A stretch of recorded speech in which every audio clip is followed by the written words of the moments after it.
and all the stars are gone. Many's the heart that's aching. If you could read them all, many's a fond hope that's vanished after the ball. Many's a fond hope that's vanished after the ball. So how was it for you? Guitars on the Beach? Yeah. It was a long, enjoyable, bits of it stressful. Yeah. Towards the end, slightly drunken. Yeah. It was a great day. It was good. So the drunkenness was because you were drinking Rebel Yell? No. But bloody well it was. I was watching you. But what was the stressful bit? It was me singing a song. Yeah. Which was what? Room at the Top by Tom Petty. Yeah. And that was very good. Was it? Yeah, no, I it was. I refused to listen to the recording or watch the video in case. It's really good. Okay. It's really, really good. Okay. You'll be. I tell you, when you see it, you'll be sending it to every people Oh, you right. know, and you'll Okay. be putting it up on Facebook. I bloody would. Okay. You look. It was good. You look good with your hat on. And Yeah, the hat was good. Sergeant Pepper coat. It was. What do you think other people thought? I think everybody I've spoken to really enjoyed the day. Yeah.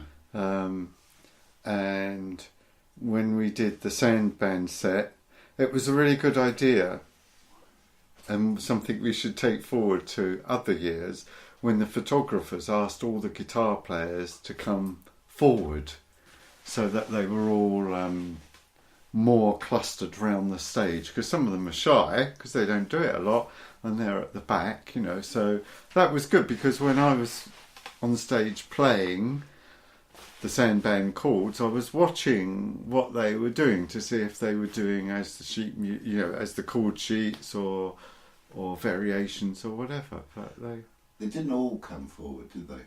No, they didn't all. No, because some of them are even shyer than shy. Yeah, but I think the numbers are getting fewer. Numbers getting fewer. Numbers getting lesser. Numbers getting smaller. I don't know. Not as big. Not big, but they are. There's the number of guitarists is getting fewer. It is over the years, and I've sent you the other day. I think I've got to stop. I don't know what Brian thinks about this, but and the other guys and Joe and everybody, but I think, and yourself of course, but I think it may be an idea now to stop chasing this bloody record. Mm-hmm. Do you know what I mean? It's like, why did no one's asked me to set this target? Why do we, just stop the bloody record? We got however many it is, thousands. Just forget it. I mean, every year the press is saying, "Oh, are you going to go for the record?" It's like, fuck off. No. And then you have to say, of course, you can't say fuck off. Well, it is a.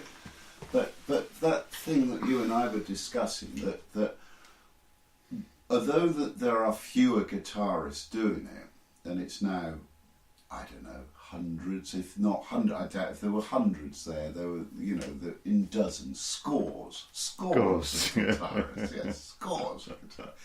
And even if there were only 50, there were more than that. But even if there were only 50, it's still Britain's biggest guitar band. I don't know any bloody guitar bands with 50 guitars. But what we were saying, weren't we? We were saying about those people who did come, by and large, were ones that had come before and before and before. So there's like a family. It does appear like that. Yeah. And I think that's what the way forward is for Guitars on the Beach, is to concentrate on that family and get hold of all those people who registered this year, and concentrate on them and send them a Christmas newsletter or whatever, or consult more with them, because there's a lot of people on. I mean, there's thousands on Facebook. Aren't there? Thousands of the buggers, 7,500 or something.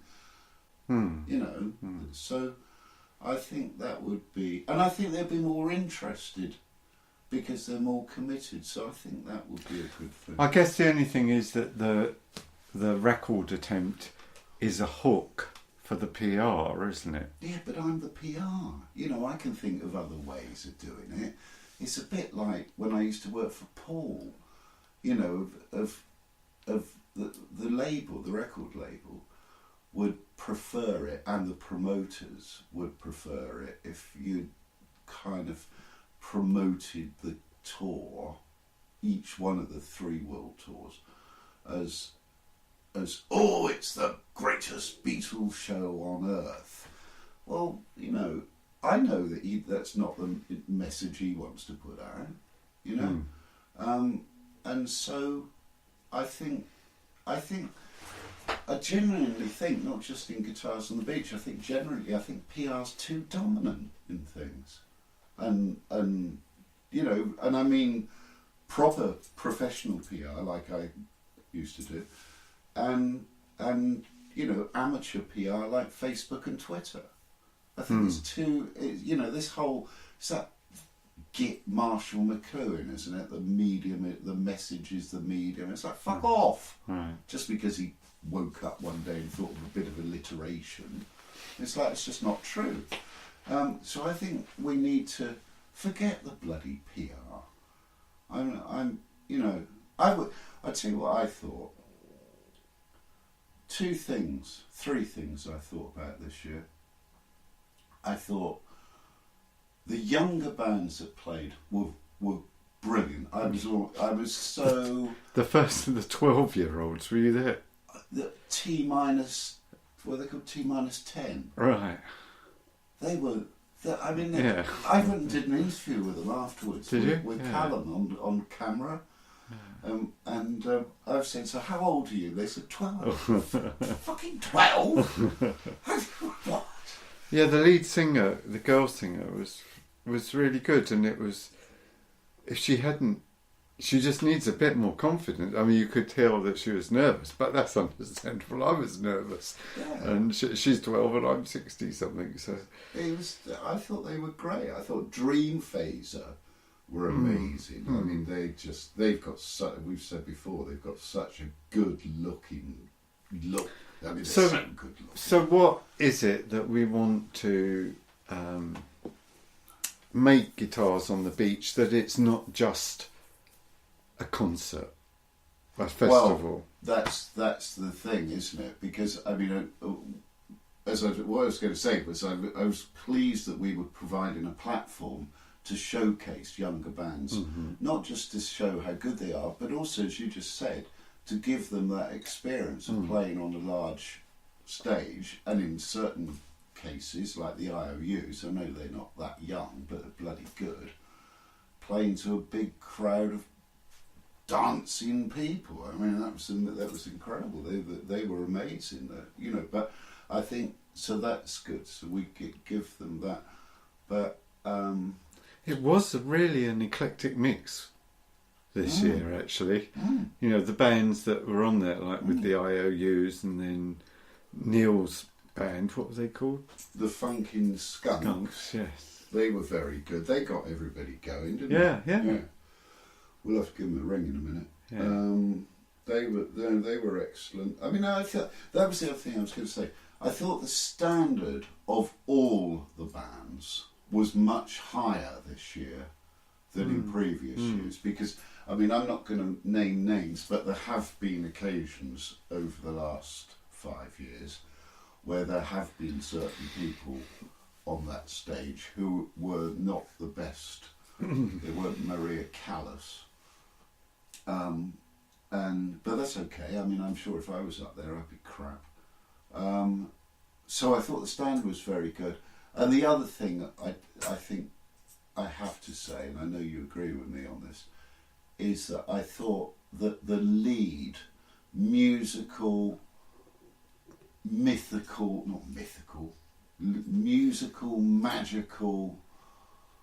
inspirational, and physical, just the sheer bloody effort that he put in. The lead that Brian Street provided, with the house band, with playing with you, with encouraging people, with putting that bill together, with getting the rehearsals together, I know a lot of Joe Street did a hell of a lot of work as well, and was fabulous, and I was blown away by how, Brian could, if he wasn't living down in Lyme Regis, if he was living in London, he would be such a big name in the touring business. People would snap him up like that. Martial arts, particularly, but those big touring companies, they would have him on their books like a bloody shot, because he's so cool, isn't he? And he looks like a rock star. He does, yeah. So we love Brian. So I think that's good. But I don't know I don't know what we do with guitars on the beach. Well, obviously there's the group of people that bring guitars. That's not what normally happens at a festival or concert, is it? No. So I think it would be good to forget the record, that's right. Yeah. This is just my opinion. Yeah, but your opinion matters. That we just try and involve the guitar part of it more. Yeah. There's things we've talked about before, like, involving them certainly more in the sound band set, and maybe just backing off the house band a little bit to give the sound band a little more awareness of what they're doing. And then there's other guitar things that, it's like a bit more like a guitar festival, if you like, but so that there's maybe some tutorial rooms, something like that. Try and really make the sorry, this is all coming out just when I'm thinking. This is good. I know we've tried before, but we've got some nice rooms which were all rented this year, for, the Langmore room and all that, where somebody like, I don't know, Taylor or something could showcase their guitars. Taylor who? Swift? No, Taylor, the guitar maker. I've never heard of them. Well, I don't know. I don't know. All right. Okay, yeah, but I see Fender what you're saying. Or whatever. I think that's a really good idea. Yeah. In fact, a few years back, we did when we got B Sharp involved, they were doing, do you remember they were tuning guitars and then doing they were doing tutorials, weren't they, in that red tent?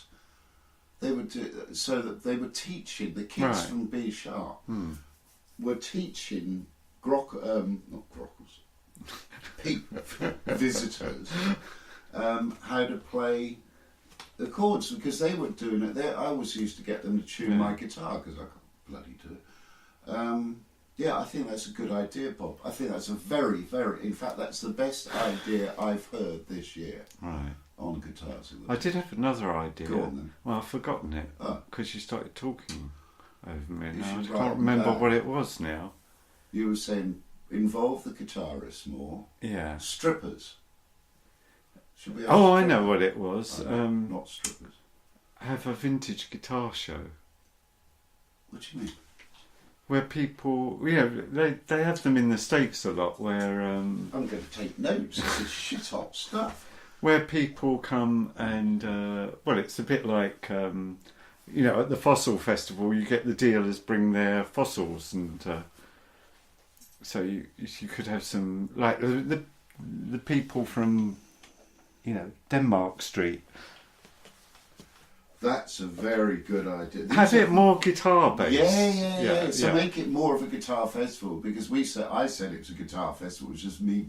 That was just because I couldn't think of it how else to describe it. It's no more a festival than me mowing the lawn. Yeah.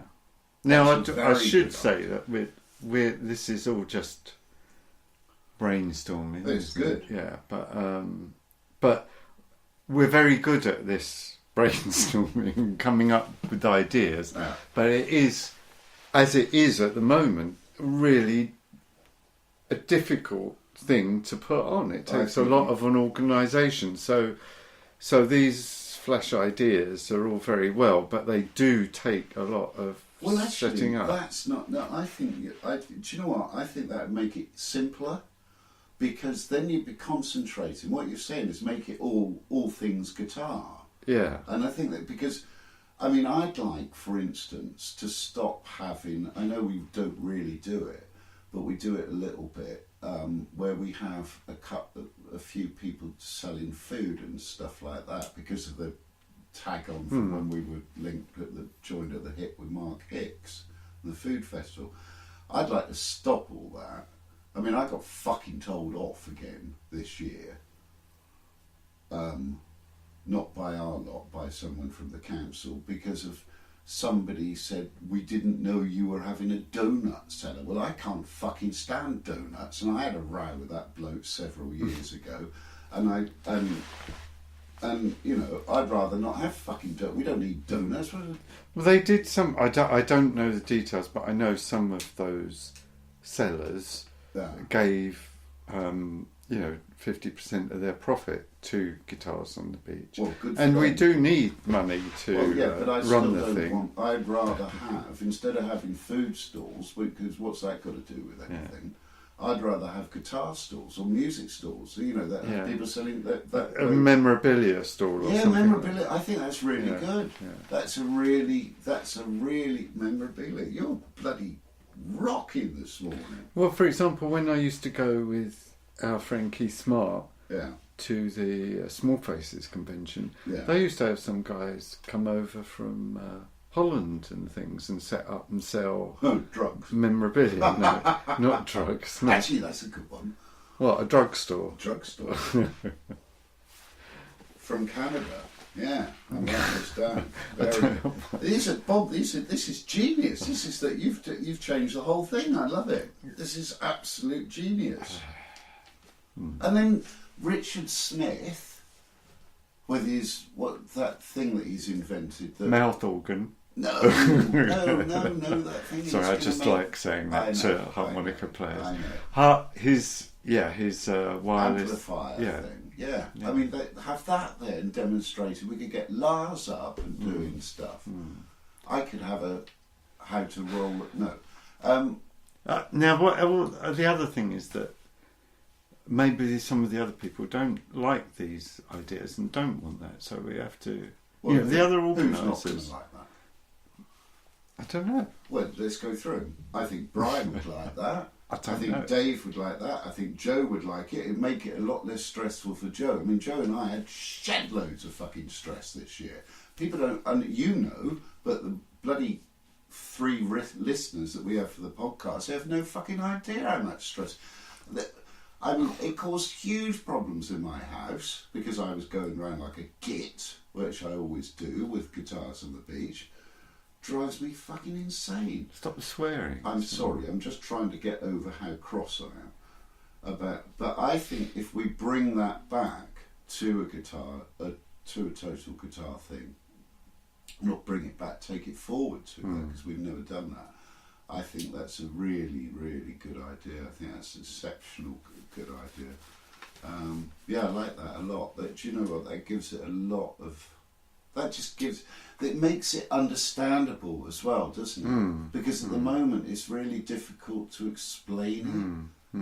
I mean, I get to the stage where I'm writing a press release about it and I don't want to do it. I don't want to write the press release because it's so complicated. I like that.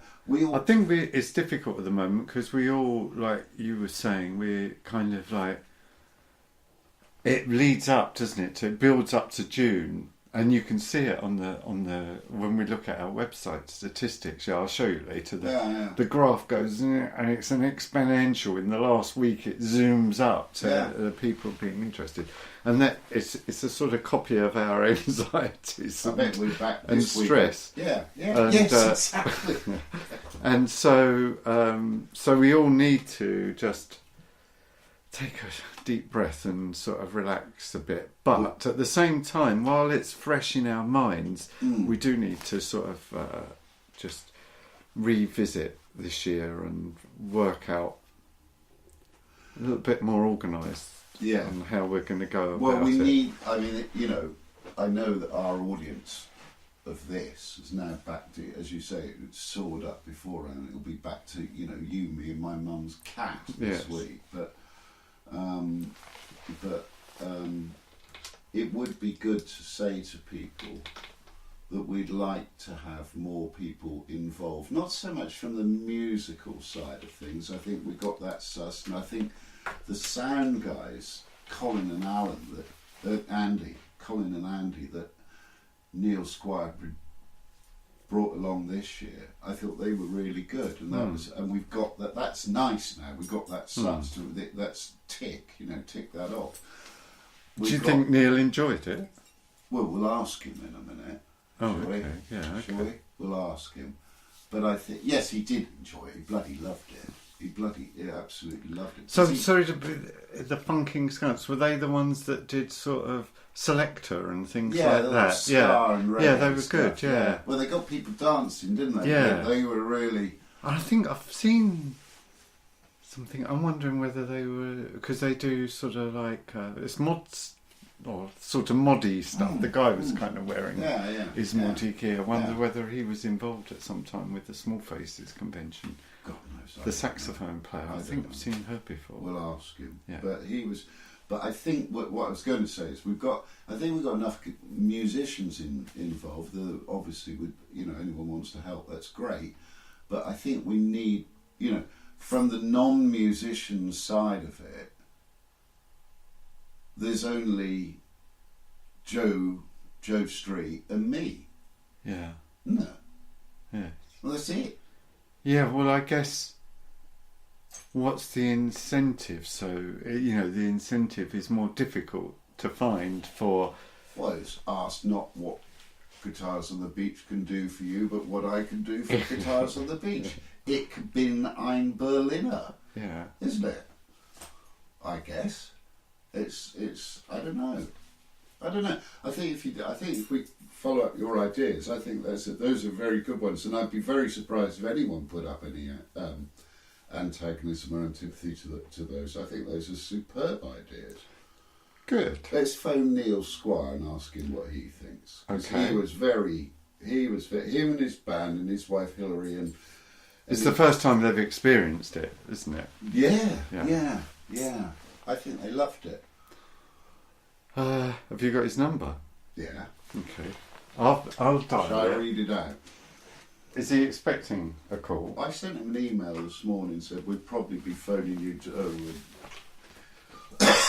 Go on. Well, you want... No, you should type it in, shouldn't you? No, Otherwise you'll just give read it to out. everybody. Just read it out. Right. Everyone can phone. He's a famous man. He's a millionaire. Is this a mobile number or... Yeah. Go on. It can't Hang be too on. long. What? Nothing. What did you say? Doesn't matter. View. Right. 07901 Yeah. 000 433. Okay. Right, now... Right. Okay, what are you going to do with that? I don't know. Oh, that's good. That's good. Well, I don't know if the mic's... Hello. Oh, right. Oh, you're testing already. Oh, right. Hello. That's a good one. You're live on the air, dear. Oh, hello. Hello, dear heart. Live on the air? Yeah. Right. Okay. Hi, Neil. Hello, Jeffrey. No, that's Bob. Oh, that's Bob. Oh, sorry. I'm the one with the I'll clear my shouty... earwax out. Hold on. Yeah. Or is it sand? I don't know. Yeah. Sand. The sentences without blasphemy in are mine. Yeah. All right. Okay. I'm the... I thought I was half expecting the old Skype to ring, so I sort of When my mobile phone vibrated, it took me by surprise. So there we go. How are we all? We're good. We were just talking about you, and we were saying we wondered what you thought of Guitars on the Beach this year, and we thought we'd give you a ring and ask you. Okay. I thought it was fantastic. I thought it was bloody brilliant. Why's that? now you want me to tell you why I thought it was. If it's not too great of an intellectual exercise. Yeah. Do you know what I think? I just think it reflects Lyme Regis just superbly. What I thought was the best thing about it was the team. I just thought it was bloody great that everybody had a role to play and they all did it, and there was no crap going on. It was sort of like, let's get this done, and did. And I think at the end of it, everybody stood back and did that, and it was remarkably good. And top bunch of people doing it. That's what I thought. And adding to that, some great music, it can't go wrong. It would have been nicer for the sun to come out a little bit earlier, but at least it wasn't wet. And I thought it was fantastic. I thought it was great. I thought Bob and I were just saying, Neil, that your sound guys, Colin and Andy, I thought they were superb, and it's kind of like, well, we've ticked that box now. We know who we want, who we need. Well, I think the thing is that both of them. I mean, the story of it was really a matter of pooling resources. So it's sort of like everybody could, to make things work. So it was sort of like, Andy brought such and such, Colin brought such and such, and I brought sort of, the rest of it. I brought all the kit that was on the stage, basically. So, they know what they've been doing, and they've been doing it a long time. I think there were a few gremlins there, that comes from combining kit. You know what I mean? It's sort of like if you got a whole rig which is yours and you're used to using it, it all works together. And there are a few little things where things don't normally go together. But hey, I think in the scale of it, it wasn't. There weren't people stood at the front with their hands over the ears because it was squealing and that sort of stuff, which is that's a result in itself. What was it like for you playing up there? It's great. I love playing anyway, so it's. I think what we do, I suppose. I thought what we managed to do quite well was to get people bobbing up and down and dancing around on the sand, which is sort of like, I suppose, that's what we tried to do, So being a dance band. Being what? Being a dance band. Strange word, dance band, isn't it? I mean, I don't know. Well, I'm not suggesting you're Victor Sylvester. I'm just. Dance band. I think about we're all wearing sort of tuxes. I think actually that would have been good. Do you think so? Yeah, next year we want to see you in tuxes. No. Next year it's going to be baking hot. Yeah, and I still want to see you in a tux. Yeah, I purposely was wearing shorts. That was just completely to get at you from your last comment that grown men shouldn't wear shorts. Well, so they shouldn't. Bob's sitting here in shorts at the moment. Yeah, well, there you go. It's like a centrefold of penthouse. You're outvoted. There's nothing like it. One needs to let one's legs breathe from time to time, Jeffrey. Neil, it's the first time you've been to Guitars on the Beach. So, what was your? I don't know if you were around then, or what was your impression of what we call the sand band set, where the house band play? Bloody loved it. It's great. The reason I haven't is, I'll tell you what it is. It's the September thing. Every year we go to an event called End of the Road, which is the End of the Road Festival, which is sort of near Shaftesbury in Dorset. And it's a great event, really, really good. Done it. And of course, that's the first weekend in September, which obviously is always clash with that. So it's sort of like, that's why we haven't been able to do it. And we haven't asked you. And we didn't ask you. Yeah, well, okay. No, I mean, it's, to answer your question, let's go back to what I thought of the sound band and everything. I thought it was great. What's great, all of these guys sort of like frantically looking down at their fretboard. This is not the sound band I'm talking about, it's the people at the front trying to make sure that they're playing the right in the right place, you know. And a lot of them aren't quite. They're playing their D's before their C's. It's fantastic. It is such a spectacle. It's good, excellent. Yeah, no, it's a good, from on stage playing with them. I was doing the same thing, watching what they are doing, and they maybe were watching what we were doing as well to try and change in sync, because the chord sheets, you know, all these songs aren't an exact science. So people. I think the thing is, if you limit the number of chords, you've got a better chance of them joining in, haven't you? Yes, you know, and I think in the main, you know, that worked well. I mean, it's sort of, I thought it on stage, because I was sort of like just stood behind you lot waiting to go and jump on a jack plug or something if something wasn't quite right, you know. And I thought the on-sound stage, on-stage sound was great on that.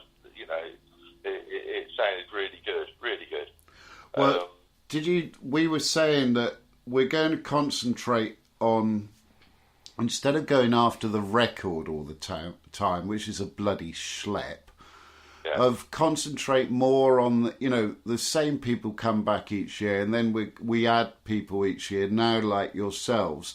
And what happens is they become part of the family, the Guitars on the Beach family. And we're saying we want to concentrate on more on that. Bob's also had this brilliant idea this morning of making it more of a guitar festival per se. So, like, he was saying about, what did you say, vintage guitars, memorabilia? Something like that, yeah. You know, showcases for Fender or something. I mean, we have tried to do that before. I know Brian has tried, and it's not always easy to get them involved, but and it takes resources to organise all that sort of thing. But maybe some traders, you know, it's like when you go to a classic car show, there's always people there selling spares and things like that, you know. Well, I think the thing which it hits on the head is that, you know, I would say that the vast majority of people who play guitar or attempt to play guitar don't play in bands, and it gives them a chance to do exactly that. Yeah. And that their default setting, if you like, is that I play guitar and I like guitars. All right. So if you do that, it's giving them an opportunity to come along and do all it. I mean, the funny thing is that you do get, generally a lot of these guys that spend an absolute fortune on, really, really nice gear, and it never sees the light of day. It never gets performed. You know, it sits in a case under the bed. But I think that's a great idea, Bob. Yeah, I'm all for that. There you go. One of my ideas, I mentioned to Geoff, had a few little ideas about things. A lot, you said a lot. Yeah, I said a lot. Well, you know, I think I think lots was probably, freak me. Let's say I have a few ideas. Okay, go on then. All right, but I would say my number one idea is that I think you should, just to enable more people to play and also get rid of the gaps in between, is just run an acoustic stage next to the main stage, which is quite easy to do. You need a smaller setup, etc., and the same people that are stood in front of the stage look slightly to one side, and they've got so you are literally going bang, bang, bang with the acts. You're going from the acoustic stage, and then you're going to the main stage. So the main stage is setting up while the acoustic act's playing. So you haven't got that hanging around while one act comes off, plug in, stand around, hands in your pockets, waiting for it to happen. Well, where's the break periods for me to go to the pub written into that then? Well, you never needed it before, Geoff. So why did we? So, but don't you need to? I mean, we have to. You have to get another stage then. Yeah, but when you're talking the stage required for an acoustic setup is nothing like the stage that is required for a full band. You mean the stage as far as equipment goes? All it requires, a much smaller PA. Yeah. But you still need a stage for them to stand on. You still need the stage, but it doesn't have to be the same. It doesn't have to be the same scale. Right. Why don't we borrow that floating pontoon that you tie your ocean-going yacht up to? Yeah, right. Yeah, ocean-going yacht. Anyone that's in Library, just walk down the Cobb.